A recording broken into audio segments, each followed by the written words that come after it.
So, thank you for the nice introduction. Just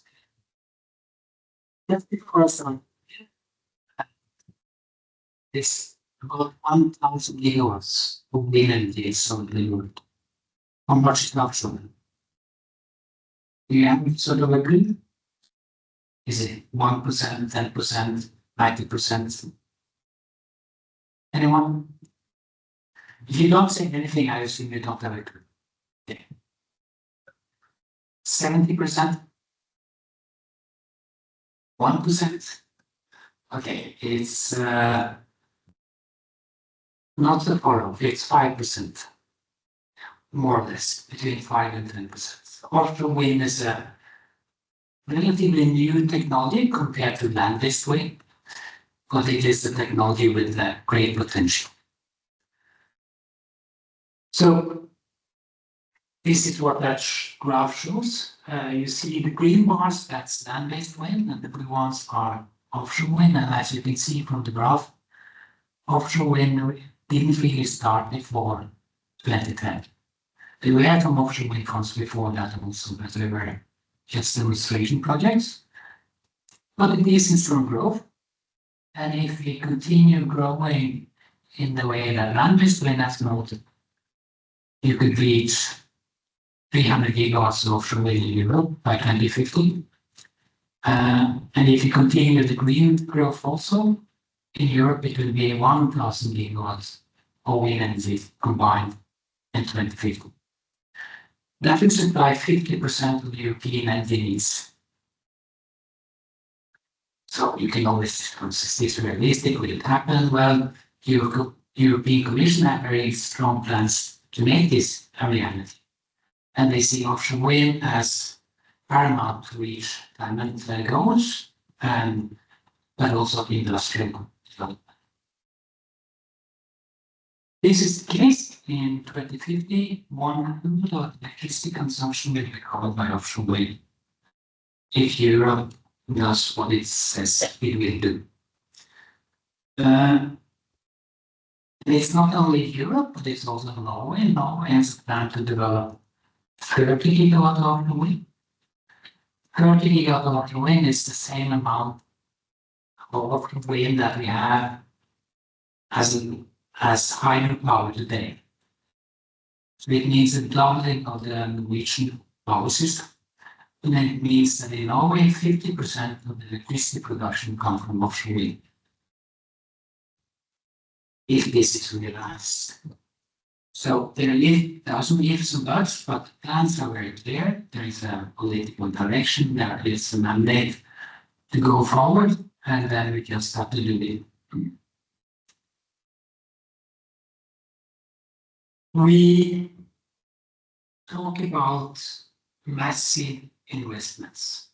It's not only a problem of the electricity system, it's also massive investments. So 30 gigawatt offshore wind, that amounts roundabout to an equivalent investment of 1,000 billion Norwegian kroner. And 300 gigawatt offshore wind in Europe amounts to 10 times that. So before it was easy, euros was 10 euros, so it was 10 kroner was 1 euro, so it was 1,000 billion euros. And that's more or less correct.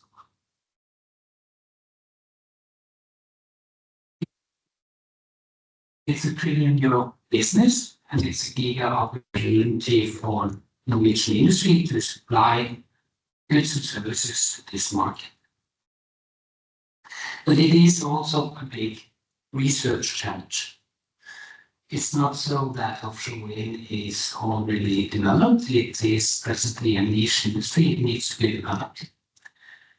And you need to do it correctly so that you take care of the environment and you make sure that it is a fair use of the ocean, that you have good collaboration with fishermen and other use of the sea. So it's also very much a social science challenge.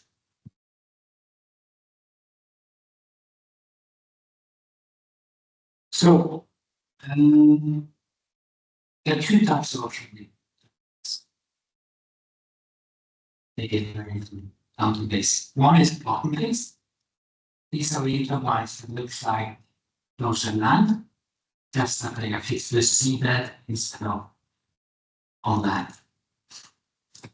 So, and 99% of all offshore wind turbines today are bottom-fixed. So out of the sort of 5-6% of wind energy installed,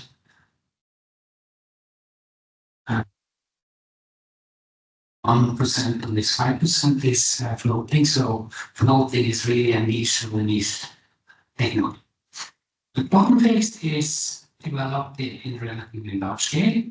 This is one example. It's the 3.6 gigawatts bottom-fixed wind farm installed outside the UK, developed by Equinor together with SSE, Renewables, and Morgan. So it's actually two Norwegian companies together with SSE. Norway is one of the countries that have big ambitions for offshore wind, both as a developer in Norway, but also internationally.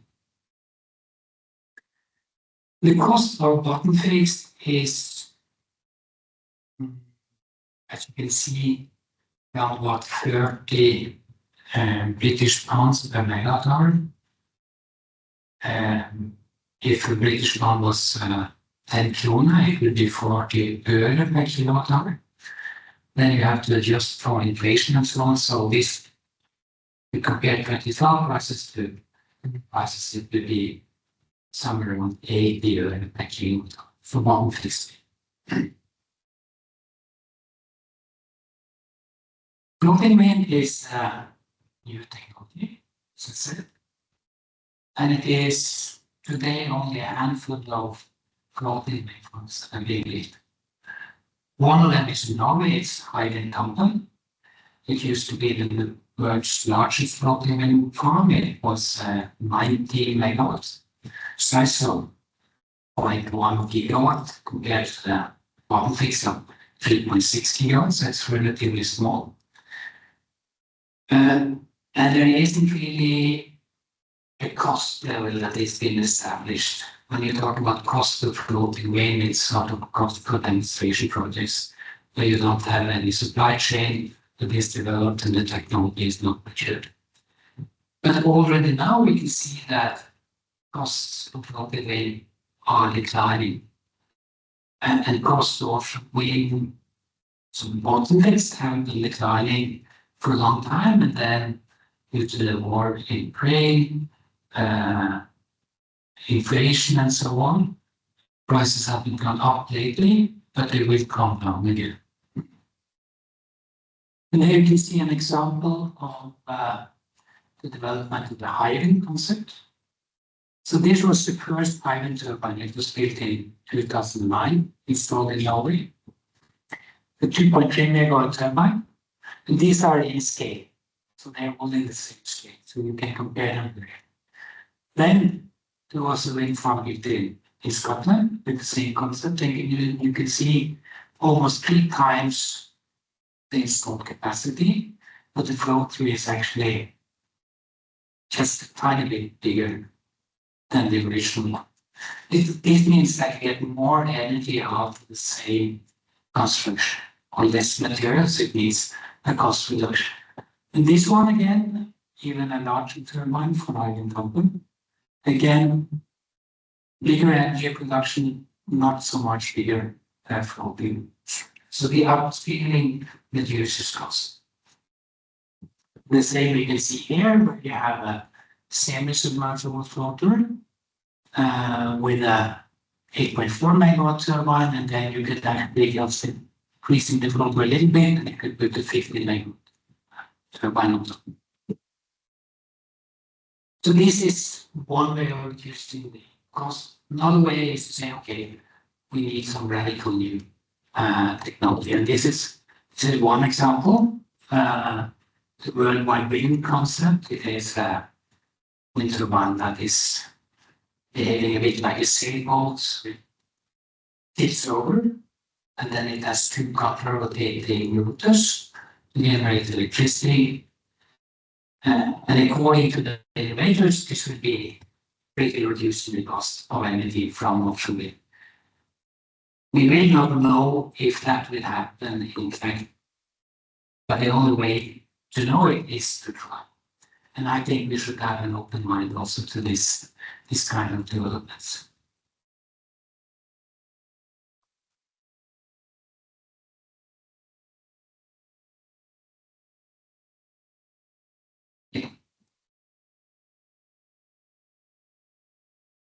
Your computer is about to restart.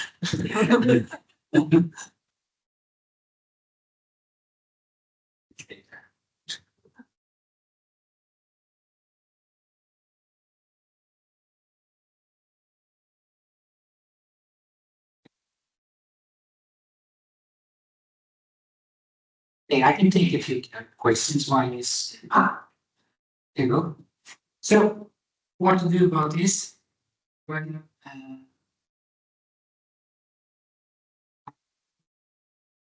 students, Variety of backgrounds, students, industry, and academic professionals. okay, so it's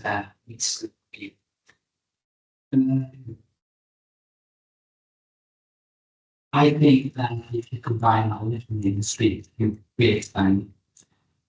And that's why we started NorthWind. NorthWind is a research center, big project, 8-year project, with a substantial budget to the research, innovation, and education to reduce the cost of wind energy, facilitate sustainable development with fields and programs. We see the resourcing there, this center, and we collaborate then with NTNU, NINA, and NGI, and University of Oslo. We also take leads on in this consortium. So it's an excellent consortium. And we also have international collaborators in the consortium from the US, from Netherlands, Denmark, and so forth, that we collaborate. And we do research where I think we can make an impact. So when we put up this program, we looked at, okay, in which areas do Norway have a strong industry and a strong base of competence and expertise? And these were the areas. So digital twin and asset management, sustainable wind development.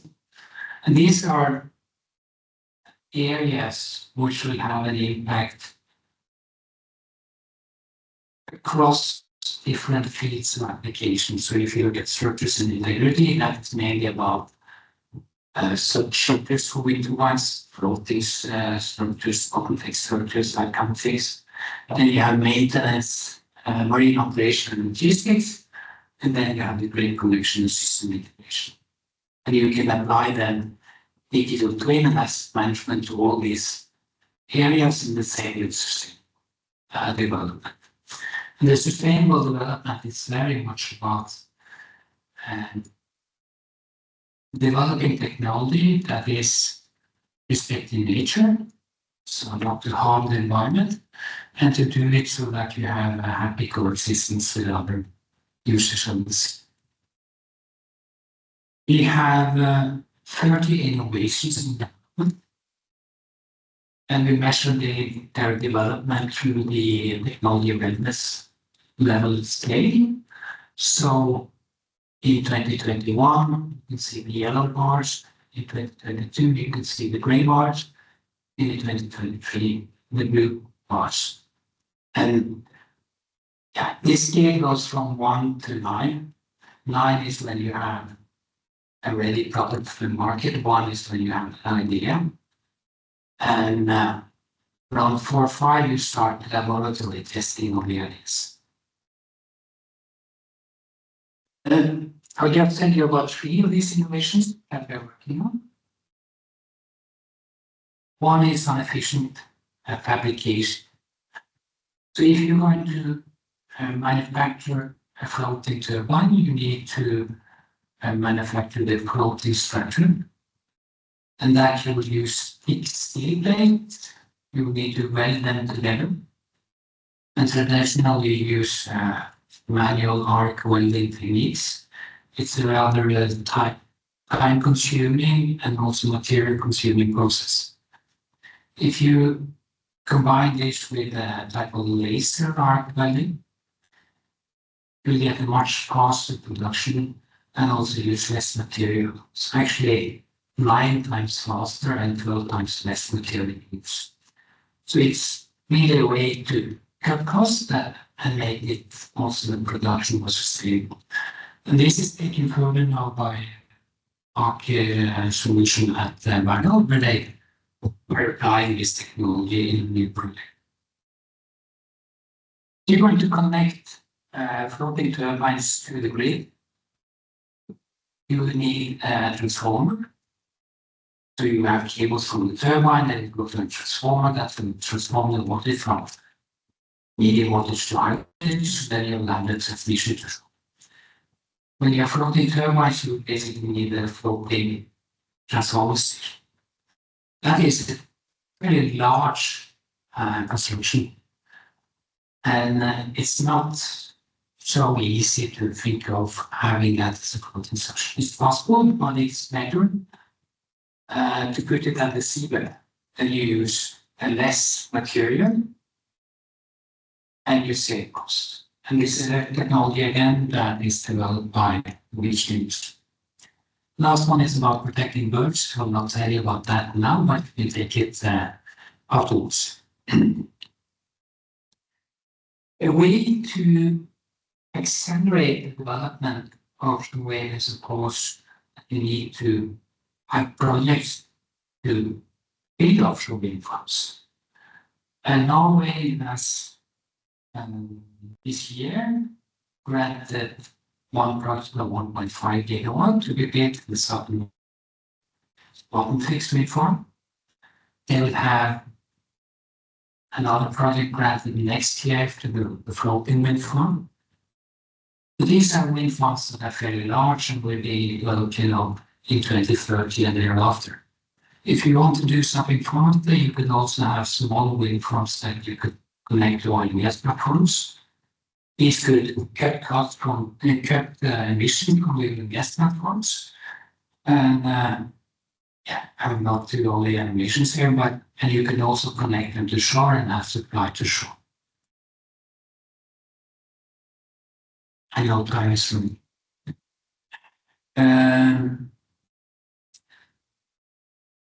The gigawatt offshore wind is a total change of the Norwegian electricity system. And then if you locate at all the wind farms, let's say in the southern part of North Sea, they would all see the same wind regime, and they would sort of would have higher wind power production at the same time for all of the gigawatt, and when it was calm, you would have 0. That's not very convenient. If you instead locate the wind farms along the Norwegian coastline, you will notice that the weather is not the same in mid-Norway as it is in Oslo or as it is far north in Kirkenes. And you should take advantage of that, and then you can smooth out the power variations. And this is explained by this graph that I will not make.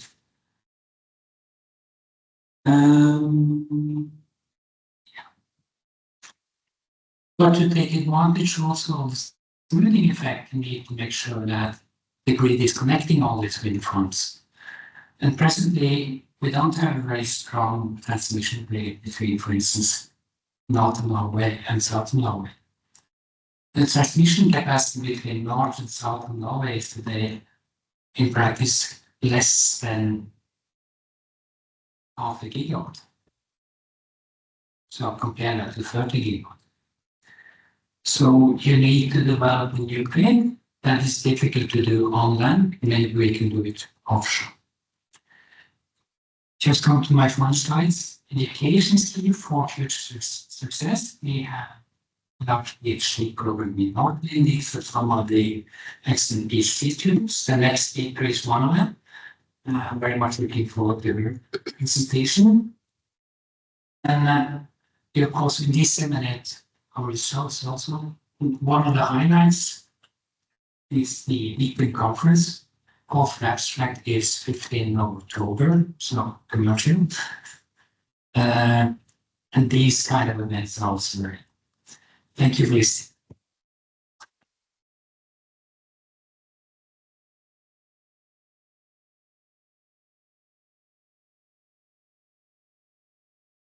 Thanks, John. Really nice, really interesting. Yeah, we look forward to discussing some of these points afterwards. But now we will move on to our second speaker. Birgitte Nygaard is a PhD candidate in Science and Technology Studies. And as mentioned, she's also part of FME NorthWind. In her project, she focuses on energy futures and how the transition towards renewables reshapes or revitalizes the notion of the energy nation of Norway. She's a contributor on the book Wind Power Policies and Diffusion in Nordic Countries. She also recently published an article where she examines other things, how the phase out of coal power in Svalbard destabilizes the long-running existing sense of place in this Arctic community and how wind power may or may not fit this sense of place. Very interesting, check it out about time. But now I will hand over the floor to Birgitte.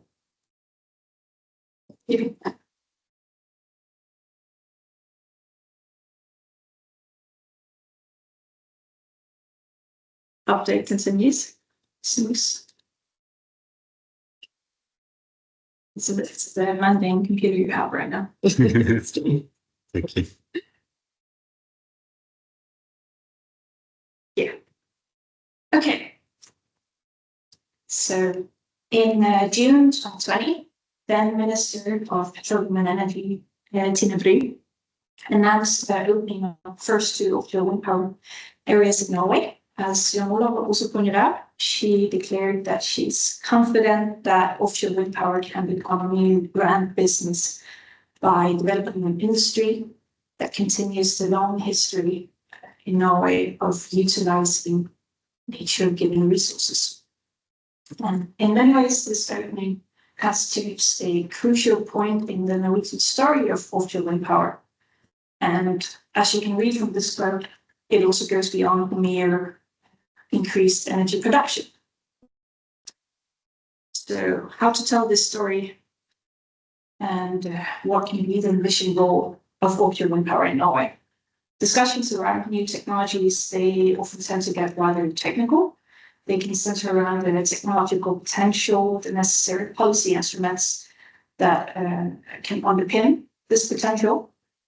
It can focus on various technical aspects of integrating a new technology into an existing energy system, as Jan Olav pointed out.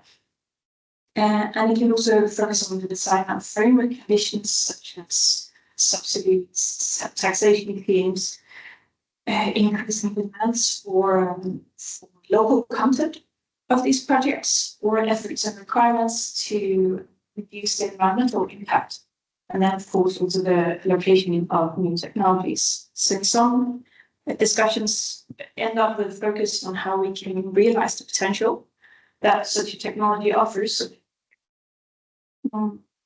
However, developments and introductions of new technologies are often meant to provide solutions to problems that are fundamentally of a social character. So for that reason, we should broaden our focus to include the technical methods. So starting point for this could be to give some brief and admittedly highly cherry-picked highlights of the milestones for offshore wind development in Norway. Such highlights can include the first mentioning of offshore wind in the policy papers in 2006-2007. It can also be the establishment of projects such as Hywind Demo and Hywind Tampen. And it can also be a future-oriented aspect, like the national target of 30 gigawatt and the recent completed tender option. And as Jan Olav was saying, well, now we have these targets to follow, then it's just about doing it. However, in this very cherry-picked timeline, then you don't really see the negotiations and power struggles that go into determining the emission role of offshore wind power. It doesn't really shine through here that easily. So therefore, another starting point could be to examine which meanings are assigned to the technology. So given the status of land-based wind power in Norway, that has been faced with massive opposition, leading to a full stop for more than 2 years. Slowly started up now. Offshore wind power was recognized as a preferable alternative to this. What is more, offshore has been highlighted as the new string to this dominant and very strong oil and gas supplier industry in Norway. So therefore, in my PhD work, I employ a discursive approach to examine which meanings are assigned to offshore wind power and what's perceived to be its role. So in part of my PhD, I conducted a media analysis where I examined four Norwegian newspapers in the period between January 2020 and June 2022. And there I examined the storylines of offshore wind. In short, storylines, they can be understood as these like narratives that actors draw upon to give meaning to a phenomenon. So there's sort of a naturalized go-to assumption, which simply sounds right when you're trying to describe what could be the role of offshore wind power. In my material, I find 3 storylines. Storyline of offshore wind power as a green industrial opportunity, as an unnecessarily expensive threat, or as a prolongation of the petro age. And these ends up assigning different roles to the technology. The first one is the dominant storyline in Norway. It assigns offshore wind power a prominent or leading role in coupling green initiatives to demands for continued economic growth. It also is important in facilitating a just transition by creating jobs for people working in fossil industries, transitioning into green jobs. So this is the dominant storyline. I also identify a skeptical storyline where offshore wind power is assigned a role as maybe not a villain, but at least a troublemaker. It highlights the unwanted consequences for the environment, for other businesses, as well as the risks and expenses that the Norwegian state is supposed to take on. So this operates as kind of a counter storyline to the positive one. And then finally, the last storyline, a prolongation of the petro age, it's quite ambivalent, and it's assigned offshore wind power this support role in continuing the current machines being oil and gas. So why even take an interest in storylines? It's just discourse. But this is interesting because it has political implications. And with the political implications, it also has implications on the defeat of technology. So storylines, they're not static. And during the period so 3 very significant shocks that play into the negotiations of the role for offshore wind and what it should look like in Norway. During these shocks, it kind of changed. So during COVID-19, then because of this dominant storyline of offshore wind power as a green industrial opportunity, then it contributes to legitimizing, introducing, and opening these areas as a shock response, as a political shock response. But by opening this area, then it also gives way for the counter storyline of it being a threat to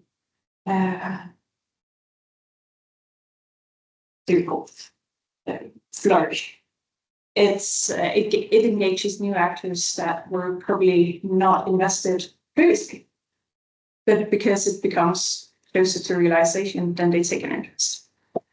In the energy crisis, offshore wind ends up as being a proxy for interconnectors and the relationship to Europe in the energy system in Norway.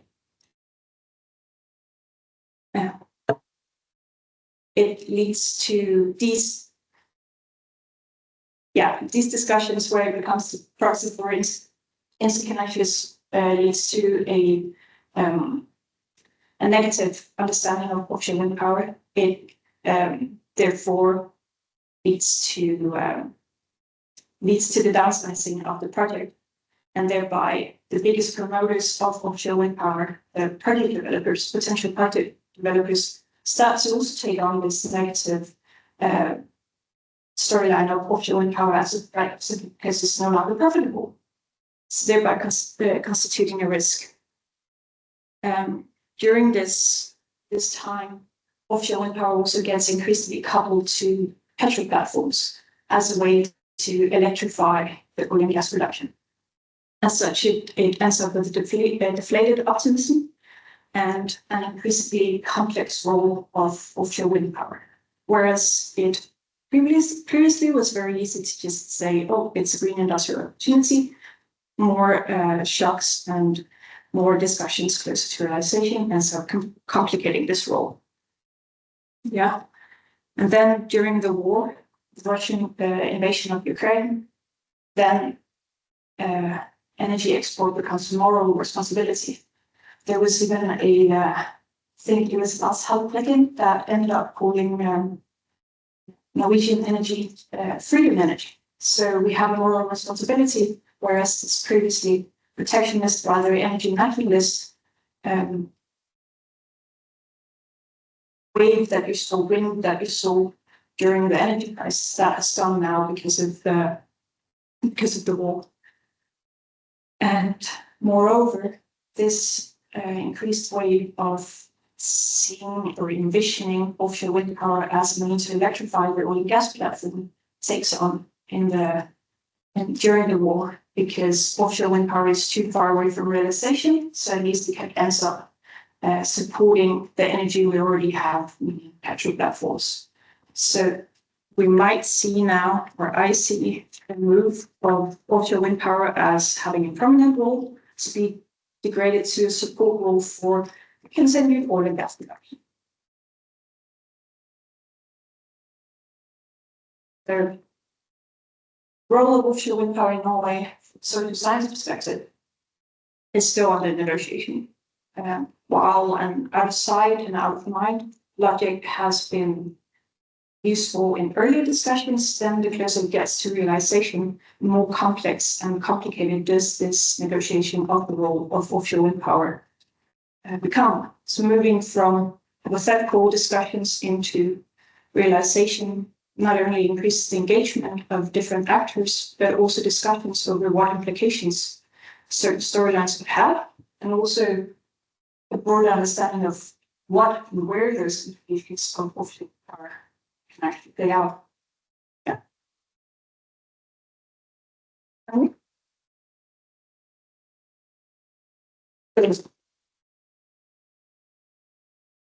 Okay, well now we'll get our speakers up on stage so we can have a discussion with both of you.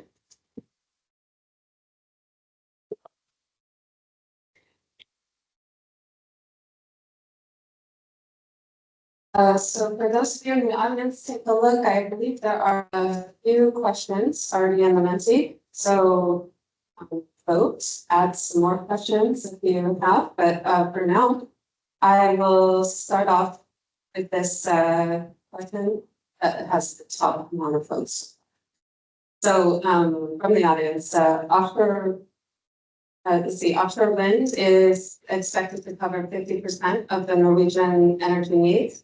How will hydropower plants be used tomorrow? Is Norwegian energy demand expected to double, or will wind replace hydro?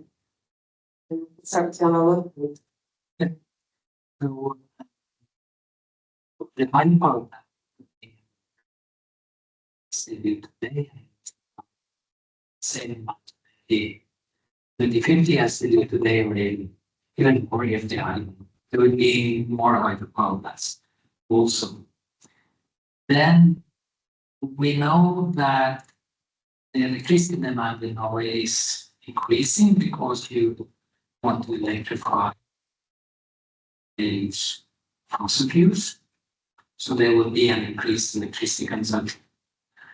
Whether that increase in electricity consumption is so big that it will use all the 30 gigawatts of offshore wind production that we'll get in 2050, that's no question. I think that depends on the cost of electricity. And it's sort of a chicken and egg problem. If you make electricity very cheap, you will have a lot of consumption.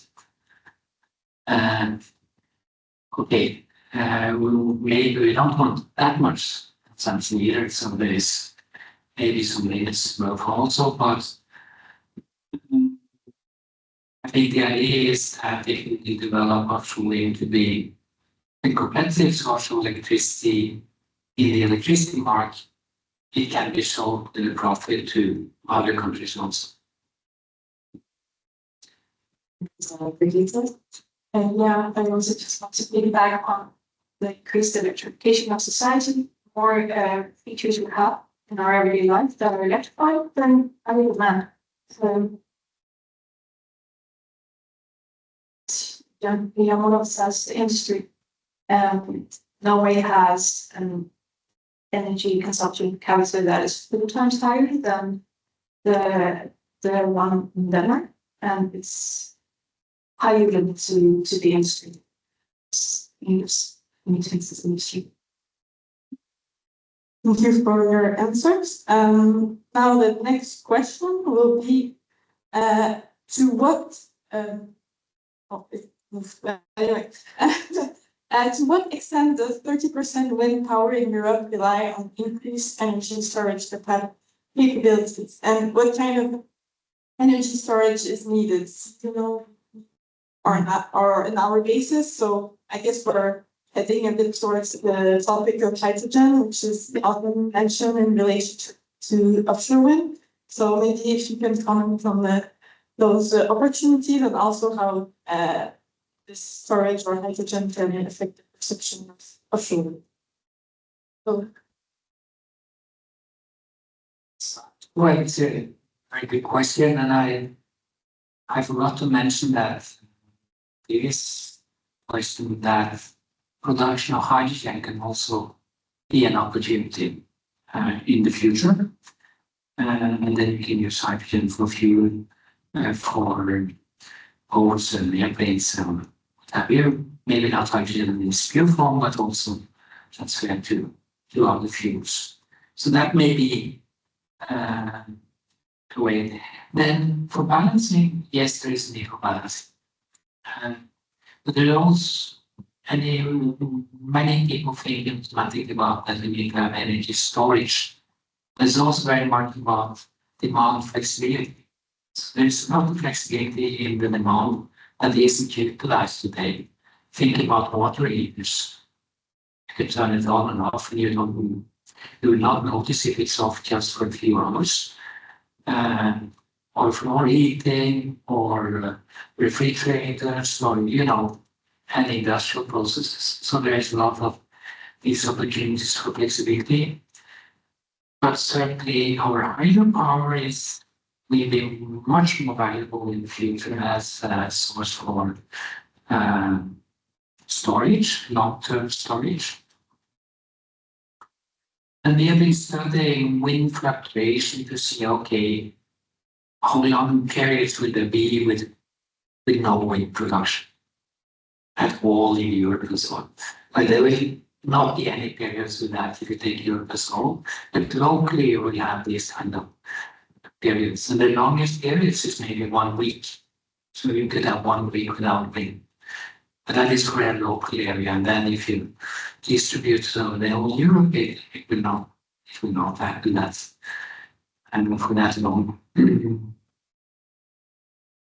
So, but mainly it will be weekly, daily, hourly, that kind of storage you need. Thank you. And Birgitte, do you want to answer? I think it was a very exhaustive answer. For this next question, I think we'll start with Birgitte. So how do you see the potential for public resistance, considering the onshore wind experience and that actors such as NorthWind are actively protesting also against offshore wind? So we'll start with Birgitte. I see that the resistance potential is really just starting to emerge from an organization like NorthWind only decided in that they were also against offshore wind. It wasn't part of the original organization. The same with the West. It started out being positive towards offshore wind, but it came from the local units of the party that they were going to vote against offshore wind power now. And I think with starting to realize what will it actually look like when we're trying to seize this potential, this grand business, what will it look like on land in people's neighborhood here, and where people have their fishing trips and so on and so on and so, but also starting to take the nature more seriously and starting to actually realize that just because it's hidden by a sea doesn't mean that this has environmental impacts. That's also something that is very, very new in the discussions. It was in 2021 when political party leaders were out saying just place the wind turbines on sea because there's nothing out there that can complicate and build that. So they will just accelerate from now. But I also see from participating in NorthWind, participating in workshops that industry actors, project developers, and so are actually taking it seriously. It was a hard lesson from the lab-based developments and the conflicts there. So I think it will have the potential to be better, but not without precision. I think it's good that society way we this feelings. What we need to make sure is that the knowledge base debate so that it's not based on what your fears are or what you think will be the consequence, but rather having it okay. These are the facts. We have done research on this. This will happen. Here's how we can deal with this issue. Yes, it will have this consequence, but the alternative will also have consequences. Because very often it's so that when something becomes a reality, you suddenly go, isn't there an alternative? And it's very easy to point for something in the future. Oh, there is something behind that. Behind that fence, there is some new technology that solves problems. It doesn't work that way in reality, but it's a very natural reaction. And I think,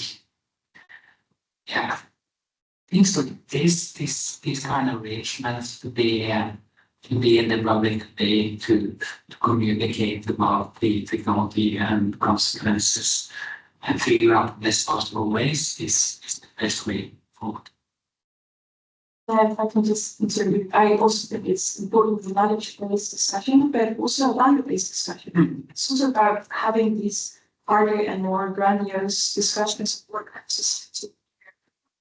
should we reduce energy demand instead? Should we try to make a more effective consumption of the places? So to not have to just go to the knowledge-based discussions. Yeah, that's good. Yeah, and it's kind of a follow-up question. So we have a question whether like the onshore and offshore wind is a bit coupled in public perception. Is there any mistakes that we've done with onshore wind that we should try to avoid with offshore wind? Start. Yeah. A lot of it is about identifying who are stakeholders and stakeholders in a very broad perspective. perspective, not just ones that have an economic interest, but broader, and also a realization of taking with the nature and environment more seriously from the get-go of building out. I think there are positive tunes in the design of the offshore wind power framework.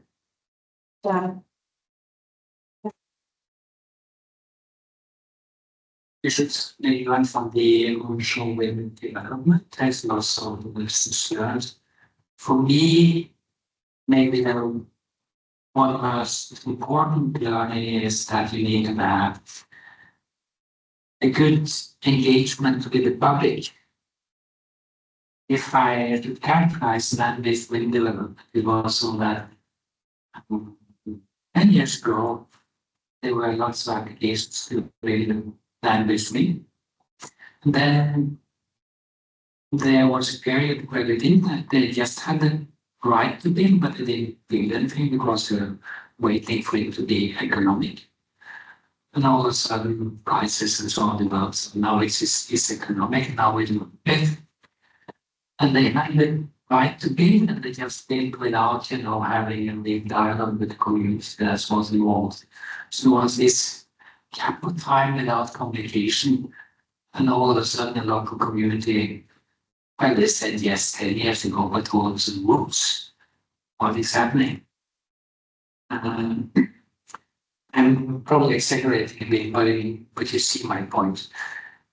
I think it's very important now.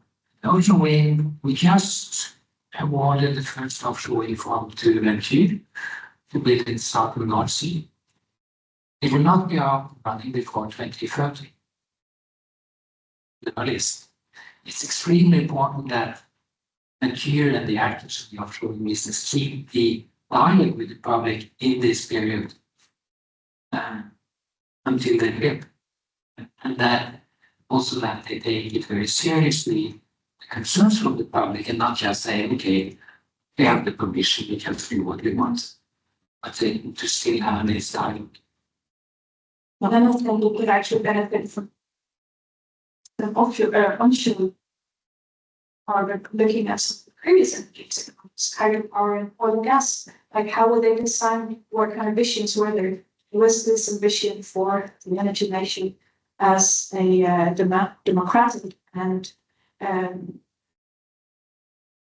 it was development that was supposed to benefit Norwegian society as a whole. I think that was where land-based wind power failed to a big extent. It ended up having this catch-up effect where it was profitable, then all of a sudden they changed the taxation regime, and then it just escalated. It had the most rapid fusion rate in all of Europe at the time, and a lot of the projects are now linked to companies in tax havens. It's foreign companies, which is also something to consider. What kind of development do we want in a different geopolitical landscape?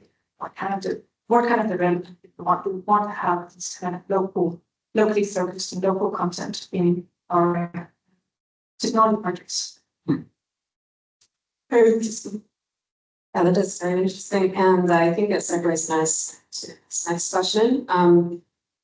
What is the biggest obstacle? Or I'm just going to reframe it. What are the biggest obstacles in making 30 gigawatts possible, and how do we solve these obstacles? And I reframe it because I think that there's both techno-economic challenges, but also political challenges. I'm sure both of you. Big question. Mm-hmm. Biggest obstacle. I think what Birgitte said about having a value-based debate about what kind of community do we want, what kind of society do we want, what kind of development do we want, and if we agreed based on that, yes, 30 and offshore wind is the answer, because that's good for Norway, good for society and world and everything, then they manage the rest in a way. Because the other things are like, yes, you have to develop the technology so it becomes cheaper and more affordable, the number one challenge, if you look at those that just discussed the technology, it's really about the costs. Costs are going up, you need to reduce the costs. How do you do that? Well, you need to have mass production, not scaling, more research and development. I'm not saying it's easy, but it's sort of fixable if we know that's where we want to. Then I take two more challenges. The other one is related to doing it in a way that it doesn't harm the environment and that you have a coexistence with the rest of the users of the sea. That's second, and the third one is that you must do it in a way so you can operate the offshore wind farms together with the rest of the power system to make sure that we have a good security of supply. And yeah, that's my 2 minutes on that. Yeah, I'm also aware that I might come on as quite combative in saying we should have a value-based discussion, and something that will, in my opinion, be one of the biggest obstacles because it takes time. It takes a lot of time if you have to sit down and actually think things through and not just rush a development. You can, once you develop the loading technology especially, that it can be scaled up quite rapidly, but you end up with massive opposition. So deciding it in a good way takes time. Yes, and I think we have time for one more. So we have a question about the grid. So building grid can be slower than building a generation capacity. How can we accelerate grid investments to avoid bottlenecks, both onshore and offshore? Okay, I take that question. That's a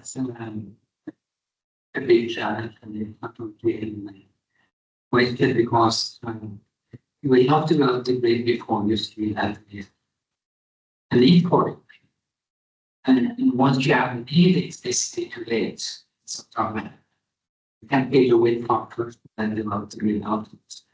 So you need to sort of, as a grid developer, you need to be able to trust that. Yes, there will be bigger offshore wind farms there. Yes, there will be an increase there, and we will build the grid accordingly.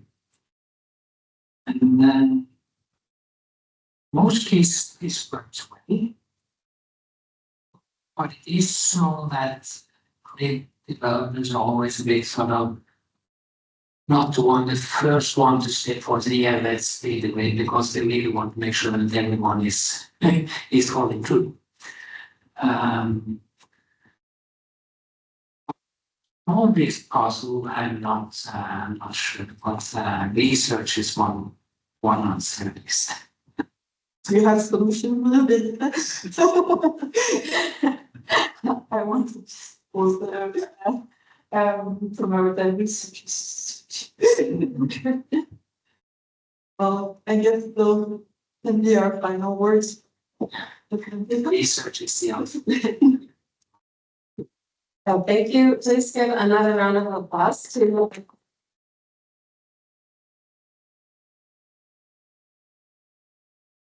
us for being here today. Do you both have time to stick around and have some pizza? And maybe, because there's actually quite a few more questions in here, so maybe you can, those of you who have asked them can ask the speakers here now while we have some pizza and souffle. So I hope you all will stick around, and thank you so much for being here today.